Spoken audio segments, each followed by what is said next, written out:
couple statistics that I've found. So far we've had 500 police killings this year.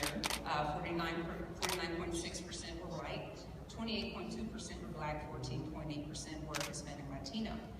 Now, whites make up 62.6% of the U.S. population, while blacks make up 13.2%.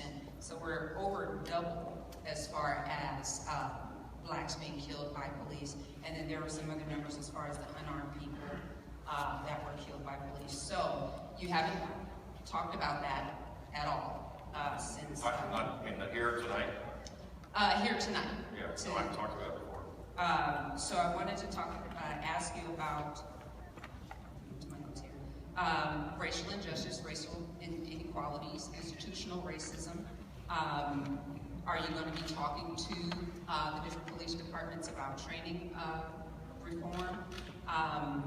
And you talk about creating a better education system, but if the kids in the neighborhoods are seeing their fathers and brothers and cousins getting killed, why would they want to go to school and excel if they're being killed?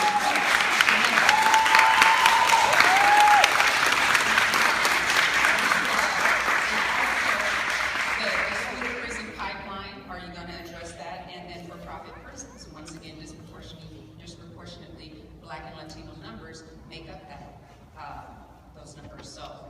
So look, we have serious problems, and these problems have gotten worse in the last few years.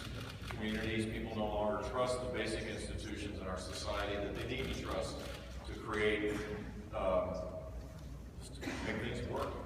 And so, in the places where this breaks out, first of all, I think, first and foremost, all leaders, whether they're presidents running for president, city council members, mayors, governors, everybody needs to be engaged in this to recognize that this is a serious problem. Perceptions become reality.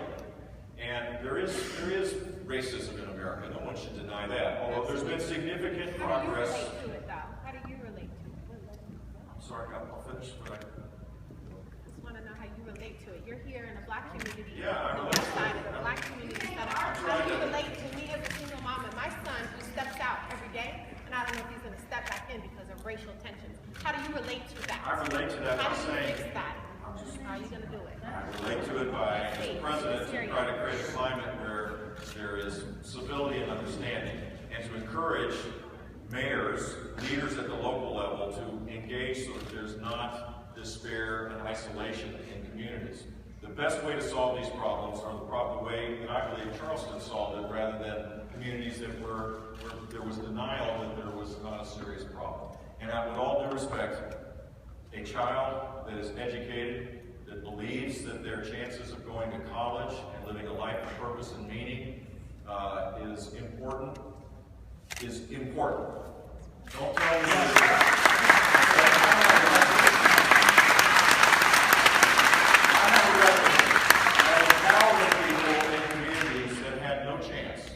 They were told they were assigned to failing schools.